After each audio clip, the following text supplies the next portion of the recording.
ঘরে থাকা মাত্র কয়েকটা উপকরণ দিয়ে এই মজাদার তান্দুরি চিকেনটা আপনারা বাসায় বানায় ফেলতে পারবেন। আর টেস্টের দিক দিয়ে মাশাআল্লাহ মাশাআল্লাহ এত মজা। একবার এই রেসিপিটা ফলো করে বাসায় বানান, তারপরে বুঝবেন। আসসালামু আলাইকুম সবাইকে, সবাই কেমন আছেন? আজকের এই মজাদার তান্দুরি চিকেন বানানোর জন্য আমাদের অবশ্যই দরকার চিকেন। তো আমি এখানে 6 পিস চিকেন নিয়ে নিয়েছি, মানে লেগ পিস যেটা। আপনারা চাইলে চিকেনের যে কোনো পিস নিতে পারেন, পিসটা নিলে বেশি ভালো হয়। তারপরে এখানে কাঁচামরিচ আর পেঁয়াজ আমি একসাথে ব্লেন্ড করে নিয়েছি। মানে কাঁচামরিচের পরিমাণটা কম দিয়েছি আর পেঁয়াজের পরিমাণটা বেশি দিয়েছি। এখানে আমি গ্রেভিটা একটু বেশি রাখুম, এর জন্য পেঁয়াজের পরিমাণটা একটু বাড়ায় দিয়েছি। এখানে দিব আদা রসুন পেস্ট, তারপরে দিয়ে দিব ফেটানো টক দই। মানে আমি টক দইটা ভালোভাবে ফেটা তারপরে এখানে দিতেছি। কইলাম না যে ঘরোয়া উপকরণ, তো আশা করি এই টক দইটা সবার ঘরেই থাকে অ্যাভেলেবেল। তো এখানে আমি টক দই দিয়ে দিতেছি। তারপরে এখানে দিয়ে দিলাম মরিচের গুঁড়া। এখানে কিন্তু কোনো হলুদের গুঁড়া ইউজ করবেন আপনারা। এখানে আমি মরিচের গুঁড়া দিয়ে দিতেছি। তারপরে এখানে দিয়ে দিব ধনিয়ার গুঁড়া। তারপরে এখানে দিয়ে দিবেন গরম মশলার গুঁড়া। তো আমি এখানে গরম মশলার গুঁড়া দিয়ে দিতেছি। গরম মশলার গুঁড়াটা কম দেওয়ার চেষ্টা করবেন, কারণ এখানে আমরা অলরেডি অনেক মশলা ইউজ করছি। তারপরে এখানে দিয়ে দিব সরিষার তেল, তারপরে দিয়ে দিব সয়াবিন তেল। তারপরে এখানে আমি দিয়ে দিব আচার। তারপরে এখানে জলপাইয়ের আচার অথবা আমের আচার যে কোনো একটা দিতে পারবেন। তারপরে এখানে আমি পরিমাণ মতো লবণ দিয়ে দিব। তারপরে এখানে দিয়ে দিব গুঁড়া দুধ, মানে এখানে 2 টেবিল চামচ গুঁড়া দুধ ইউজ করলাম আমি।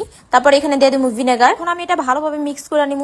আর মিক্স করার সময় আপনারা এমন ভাবে মিক্স করবেন মশলাগুলো যেন মাংসের ভিতরে ভালোভাবে ঢুকে। আর এখানে কিন্তু আমি একটা চামচ দিয়ে সবকিছু মাইপা দিছি, মানে ওইটার মেজারমেন্ট অনুসারে। তো আপনারা সবকিছু ওই মেজারমেন্টে দিয়ে দিবেন, মানে আপনারা যতটুকু চিকেন নেবেন অতটুকু মেজারমেন্ট অনুসারে দিয়ে দিবেন। তো দেখেন আমার এখানে চিকেনটা পুরো মাখানো। তারপর এটা ম্যারিনেট করার জন্য আমি মনে করেন 30 মিনিটের জন্য রাখা দিব। আপনারা এতে বেশি রাখতে পারবেন। এখন আমি যে কাজটা করতেছি সেটা অবশ্যই জরুরি। একটা বাটিতে আমি কয়লা নিয়ে নিচ্ছি, আর কয়লাগুলো কিন্তু আমি ভালোভাবে গরম করছি। গরম করার পরে ওখানে দিয়ে দিলাম সরিষার তেল, আর এটা আমি সাথে সাথে ঢাকনা দিয়ে দিই। এটা করলে কয়লার স্মোকি ফ্লেভারটা চিকেনের ভিতরে যাইবো। এর কারণে মনে করেন চিকেনের ফ্লেভারটাও ভালো হইব, মানে স্মোকি ফ্লেভারটা তান্দুরি চিকেনের ভিতরে যাইবো, যেটা আর কি তান্দুরি চিকেনের ভিতরে থাকে। তো 30 মিনিট পর আমি চিকেন গুলো ভাইজা নিমু। আমি কয়লার ভিতরে হালকা একটু তেল দিয়ে নিছি, আর চিকেনে যেহেতু অলরেডি তেল দেওয়া আছে তার জন্য আমি বেশি তেল দিলাম না। আর এরপর একটু তেল দিমু, ওইটা আপনারা দেখবেন যে কোন সময় আমি তেলটা দিই। এখানে কিন্তু আমি আগে চিকেন গুলো ভাজুম, গ্রেভিটা ভাজুম না, গ্রেভিটা একবারে শেষে ভাজুম। যাই হোক, এখানে দেখেন চিকেনটা আমি উল্টা পাল্টা মানে হালকা হালকা করে ভাইজা নিমু ঢাকনা দিয়া। তারপরে যখন দেখুন যে চিকেন একবারে হয়ে গেছে তখন আমি চুলার আঁচটা বাড়ায় দিমু। তো কার কার কাছে আমার ভিডিও গুলো ভালো লাগে অবশ্যই কমেন্ট করে জানাবেন। মানে আপনারা কমেন্ট করলে আমার মনটার মধ্যে শান্তি লাগে। চিকেনটা ভাজার সময় চিকেনটার থেকে মানে এত সুন্দর একটা স্মেল আইতা ছিল, মানে স্মোকটা দেওয়ার পর এখানে স্মোকি একটা ফ্লেভার আইতা ছিল।